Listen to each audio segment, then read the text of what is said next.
Bonjour et bienvenue, mes amis, au pack de blagues d'aujourd'hui. Si les blagues d'aujourd'hui vous ont fait sourire, n'oubliez pas de liker et de vous abonner. Un curé et un frère ont un énorme accident de voiture. Après être sortis en rampant de leur véhicule, le frère regarde le curé et dit « Regarde ça, nos voitures les sont complètement démolies. Et pourtant nous voici vivants. C'est sûrement un signe de Dieu que nous devrions devenir amis. » Le curé, contemplant l'épave totale des deux voitures, est d'accord. Le frère attrape alors quelque chose dans sa voiture détruite et dit « Et regarde ça, même si tout dans ma voiture est détruit, cette bouteille de vin coûteux n'est pas cassée. C'est aussi un signe de Dieu que nous devrions l'ouvrir maintenant et boire ensemble pour célébrer notre nouvelle amitié. » Le curé accepte. Le frère tend alors la bouteille de vin au curé, qui en boit quelques gorgées. Il la rend au frère. Le frère remet immédiatement le bouchon et la redonne au curé. Le curé, confus, demande « Tu n'en bois pas ?»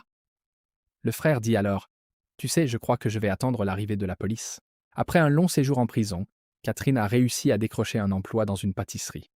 Elle arriva le premier jour, vêtue d'une robe correcte, mais pratique. Cependant, son premier jour consistait à servir à la caisse. Le premier client arriva, regarda les gâteaux et demanda des religieuses au café. Elles étaient en aidée sur l'étagère du haut, alors Catherine dut monter et descendre de l'échelle pour les attraper. Le deuxième client arriva, regarda les gâteaux et demanda des choux à la crème. Eux aussi étaient bons sur l'étagère du haut. Les clients suivants voulurent aussi tous les gâteaux du haut, obligeant Catherine à passer la journée à monter et descendre de l'échelle. À la fin de la journée, Catherine alla voir le propriétaire, Georges, pour lui poser une question.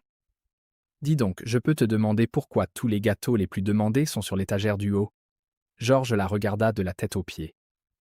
« Je ne pense pas que ce soit dans les gâteaux. Il voulait peut-être voir tes dessous. » « Hein ? Eh bien, c'est raté pour eux. Je ne porte même pas de culotte. » Une institutrice pose une question simple à ses élèves. « Il y a 3 oiseaux sur un fil. On en tue un. Combien en reste-t-il ?» Le petit Jean lève la main. « Il n'en reste aucun. Une fois que l'oiseau a été tué, les 2 autres se sont envolés. » L'institutrice dit à Jean que c'est faux, mais elle aime sa façon de penser.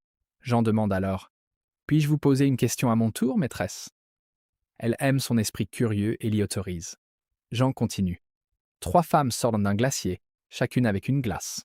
Une la lèche, une la croque et une la suce. Laquelle va être mariée ? L'institutrice réfléchit une seconde et répond « Eh bien, je dirais celle qui la suce. » Jean réplique « Non, c'est celle qui a l'alliance, mais j'aime votre façon de penser. La NASA interviewait des professionnels pour être envoyés sur Mars. Un seul pouvait partir, et il ne pourrait pas revenir sur Terre. Le premier candidat, un ingénieur, a demandé combien il voulait être payé. « 1 million d'euros, répondit-il, pour les donner à Centrale Lyon. Le candidat suivant, un médecin, a demandé la même chose. Il a demandé 2 millions. Je veux donner 1 million à ma famille, expliqua-t-il, et laisser l'autre million pour la recherche médicale. Le dernier candidat était un homme politique. Quand on lui a demandé combien d'argent il voulait, il a chuchoté à l'oreille de l'intervieweur « 3 millions. »« Pourquoi beaucoup plus que les autres ?» demanda l'intervieweur.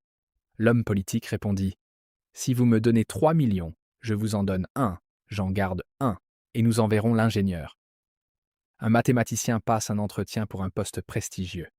Pour s'assurer qu'il a la bonne morale, l'intervieweur lui soumet la situation suivante.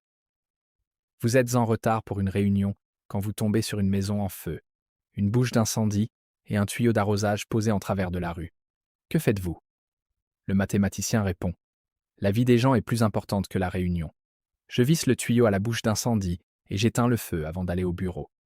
L'intervieweur est impressionné, mais lui pose une question complémentaire pour être sûr.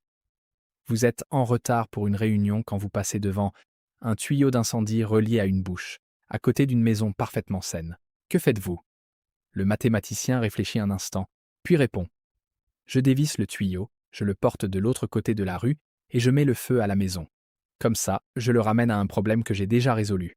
Bonjour et bienvenue mes amis, au pack de blagues d'aujourd'hui. Si les blagues d'aujourd'hui vous ont fait sourire, n'oubliez pas de liker et de vous abonner.